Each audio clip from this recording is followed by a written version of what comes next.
Hola, buenas noches. En la conferencia cuyo título es Hubble, miopía y otras cosas, presentada por Elías López Cruz del Instituto de Física de la UAP, dentro del ciclo Noche de Estrellas de este año, 21 de noviembre de 2020.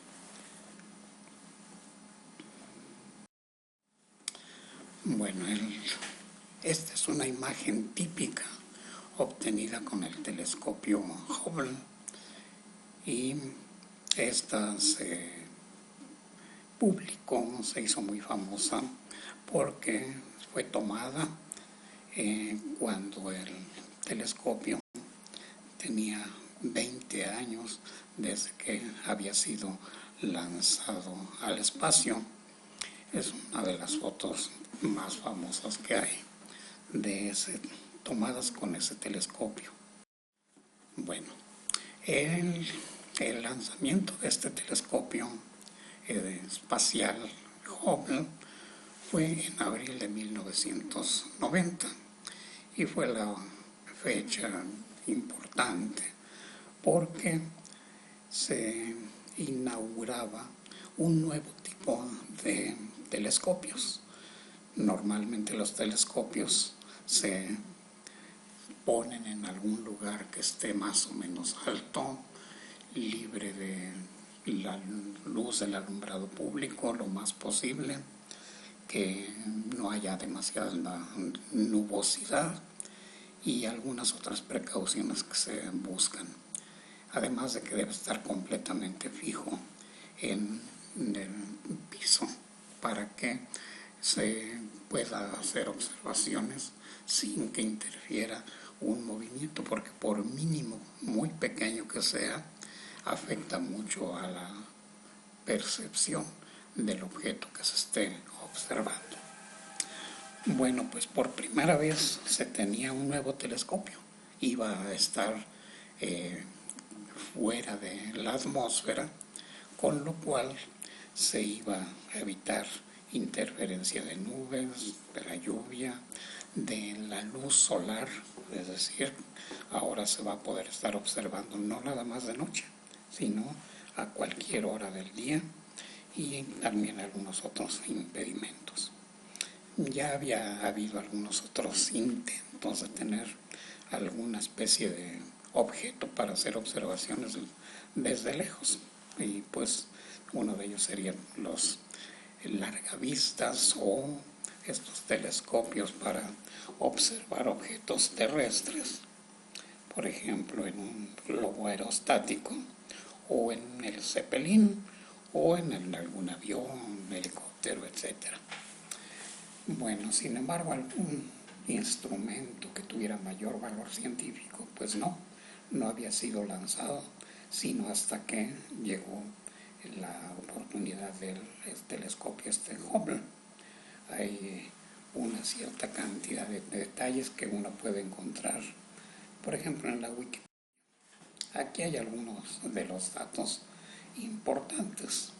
El nombre del telescopio, que en inglés es Hubble Space Telescope, o sus siglas HST, o simplemente el Hubble, que ahora todo el mundo lo conoce más o menos fácilmente de esa manera. Orbita en el exterior de la atmósfera en una órbita circular alrededor de la Tierra a 593 kilómetros sobre el nivel del mar. El periodo orbital, es decir, el tiempo que tarda en dar una vuelta completa, es entre 96 y 97 minutos, como casi todos los satélites artificiales que se han estado lanzando desde 57 para acá. Fue bautizado con el nombre de Hubble en honor del astrónomo Edwin Hubble, y fue puesto en órbita el 24 de abril de 1990 en la misión STS-31, y era un proyecto conjunto de la NASA y de la Agencia Espacial europea. Y con esto se inauguró un programa de grandes observatorios. Y el Hubble puede obtener imágenes con una resolución óptica mayor de 0.04 segundos de arco. Quiere decir que tiene mayor resolución que esto, lo cual aquí se me interpretaría mal porque dirían mayores que ese valor. En realidad sería que distingue objetos con un ancho de arco todavía menor que eso. Bueno, aquí hay un dato que creo que no es tan conocido.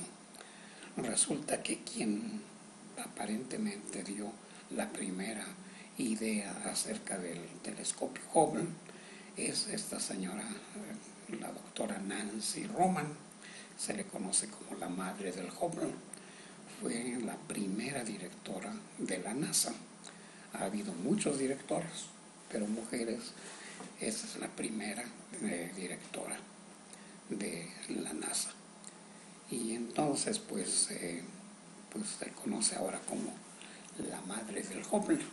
Ella fue la que impulsó la idea del telescopio hasta su lanzamiento, y en realidad falleció ya bastante mayor, así que le tocó ver el éxito que tuvo su telescopio y todo lo que se ha conseguido hacer después con ese telescopio que está en órbita. Bueno, aquí en esta foto se pueden apreciar las distintas partes del telescopio, en particular el espejo primario, que aquí en la foto dice primary mirror. Ahí está el espejo secundario, es decir, que este telescopio, para todos los fines prácticos, es como si fuera una cámara Schmidt o quizá como un telescopio newtoniano para poder hacer observaciones de lado.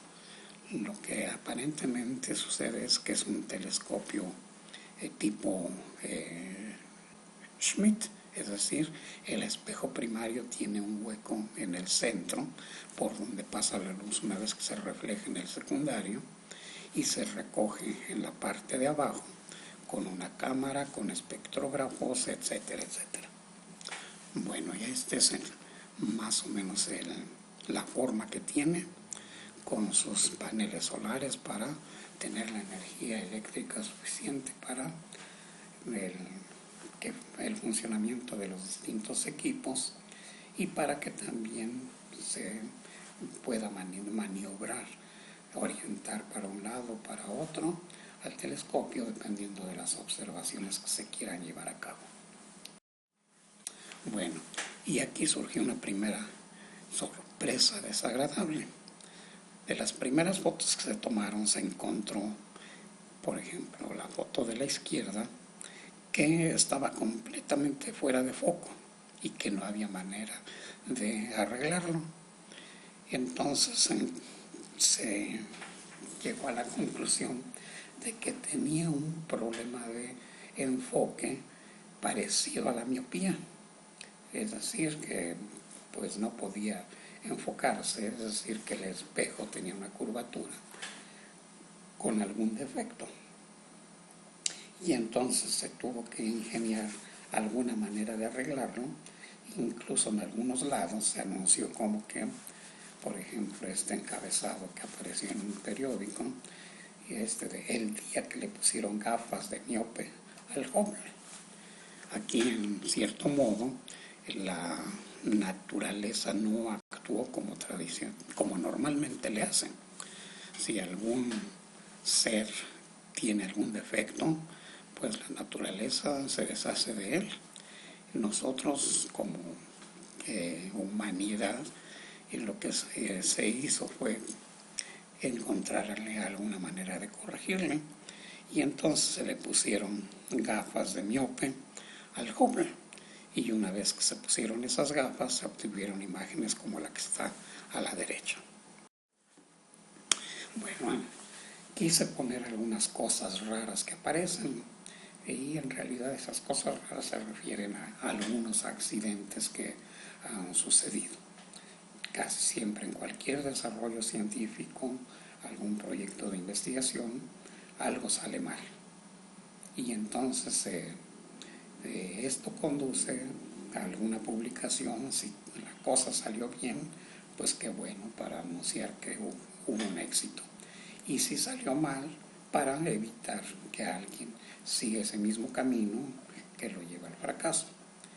El 28 de enero de 1986 sucedió algo inaudito. El transbordador espacial Challenger, que llevaría a algunos astronautas hacia la Estación Espacial Internacional, sufrió un accidente fatal 73 segundos después del lanzamiento. Murieron todos los tripulantes. Se hicieron muy famosas las fotos, tanto del lanzamiento como la que aparece aquí en la parte media del transbordador, este Challenger, que llevaría a los astronautas, y el impulso que había sufrido, que lo impulsó más bien para ponerlo en órbita.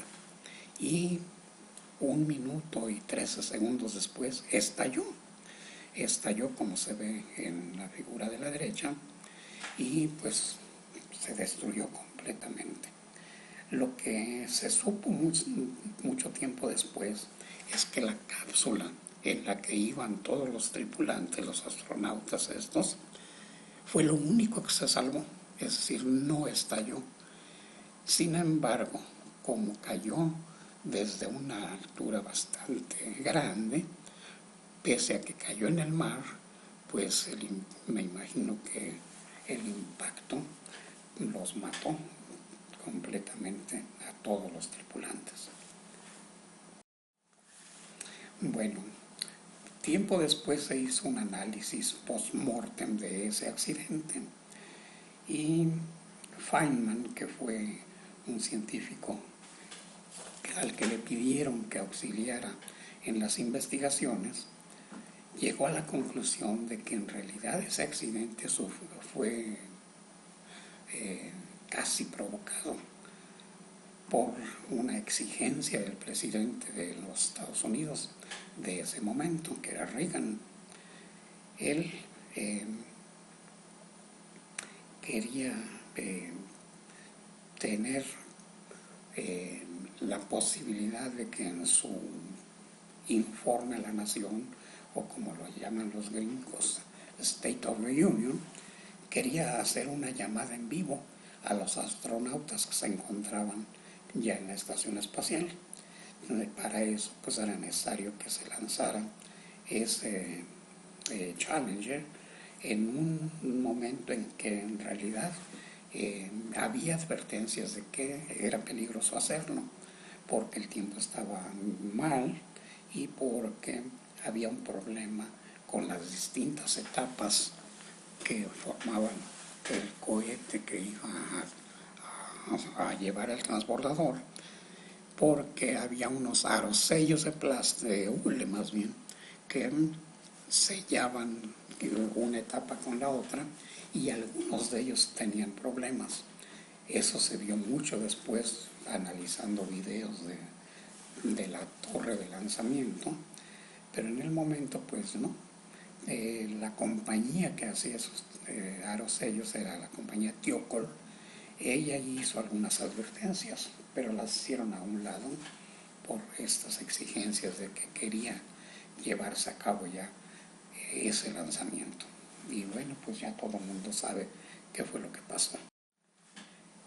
Ese mismo año, pero ahora en abril, sucedió otro accidente también muy famoso e importante. El accidente del reactor nuclear de la central. Yo no sabía que se llamaba Central Nuclear Vladimir Ilich Lenin, y que estaba ubicada en el norte de Ucrania, y que era parte de la Unión Soviética en ese momento. Este reactor se encontraba a 3 kilómetros de la ciudad de Pripyat y a 18 de la ciudad de Chernobyl. Esto es lo que a veces uno se pregunta: ¿y por qué no se llamó el accidente de Pripyat y no el de Chernobyl? Por lo menos por la cercanía de las ciudades. Bueno, pues este fue uno de los peores accidentes que hubo con esto de la energía mediante plantas nucleares. Bueno, en este accidente aparentemente fue casi motivado por la negligencia de algunos de los operarios. Se supo después que querían aprovechar que se iban a desconectar los reactores, y entonces querían aprovechar para ver qué tan importante sería que pudieran acercarse a condiciones críticas, desconectando las alarmas y algunos otros medios que advirtieran de posibles molestias. Pues resulta que efectivamente desconectaron alarmas y demás, y alguien comparó estas maniobras el equivalente a ir en un helicóptero y en pleno vuelo con neblina, condiciones extremas de lluvia y atmósfera enrarecida, desconectar detectores y alarmas y ver hasta dónde se podía llegar. Eso es en alguna revista científica apareció eso como la analogía de lo que sucedió en. Bueno, pues ahora vemos aquí una foto de la colocación del Hubble en órbita desde el transbordador que lo llevó al espacio. Aquí está el transbordador abriéndose y soltando al Hubble para colocarlo en órbita y que empezara su funcionamiento. Bueno, aquí hay una ilustración sobre la preparación del espejo principal. En el centro se le ve el hueco por donde la luz regresa del espejo secundario. Bueno, por el tamaño que tenía el espejo, tenía que tomarse en cuenta posibles deformaciones de la superficie debidas a la gravedad. Bueno, resulta que la compañía Perkin-Elmer, que fue la encargada de hacer este espejo, lo hizo con toda precisión y quedó perfecto el espejo. Pero aparentemente no tomó en cuenta el hecho de que la gravedad a donde se iba a colocar ya no estaría actuando sobre esta masa enorme del espejo, y eso fue lo que aparentemente provocó la miopía de este telescopio Hubble. Aquí más o menos se pone un dibujito de lo que tendría que ser la forma correcta del espejo y la forma en que quedó. Entonces aparentemente hay una pequeña diferencia de curvatura.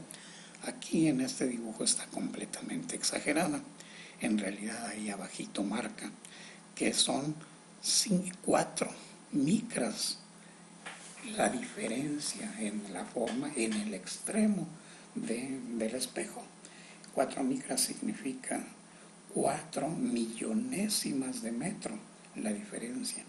Es bastante pequeño, pero fue suficiente para que le provocara miopía al telescopio y que causara las distorsiones que se veían en la primera fotografía. Afortunadamente esto se pudo corregir, pasó cierto tiempo y le llevaron sus gafas al telescopio, y entonces una vez que les pusieron sus gafas, le llaman gafas en todo caso nada más por analogía con lo que le sucede a una persona que sufre de miopía, poniéndole sus gafas. En realidad aquí las gafas consistían en algún otro tipo de aditamento que hiciera la corrección de la curvatura para que las imágenes quedaran correctas. En la actualidad ya funciona también este telescopio, que ahora se disfruta de manera más o menos rutinaria de imágenes como estas 3 que presento aquí. Son distintas galaxias, una en forma de espiral que tenemos ahí a la derecha arriba, esta otra que tiene forma de mariposa en la parte central, y esta otra que se llama la galaxia del cangrejo a la izquierda en la parte superior. Eso es en cuanto a objetos muy lejanos, pero también se tiene imágenes de objetos relativamente cercanos. Por ejemplo, Júpiter, ya dentro de nuestro sistema solar, en que se aprecian muy bien las bandas que tiene Júpiter, lo que le llaman la gran mancha roja esta, que aparentemente es una especie de huracán que ya lleva siglos estando en ese planeta. Y también a Júpiter, en que incluso se consiguen ver ahí algunos de sus satélites, si no me equivoco, haciendo un eclipse y proyectando la sombra sobre el planeta. Y algunas otras imágenes que presento aquí, que son ya más o menos, como decía, rutinarias, ahora que está funcionando perfectamente el telescopio. Bueno, pues eso es todo lo que quería comentar en esta plática. Muchísimas gracias por su atención.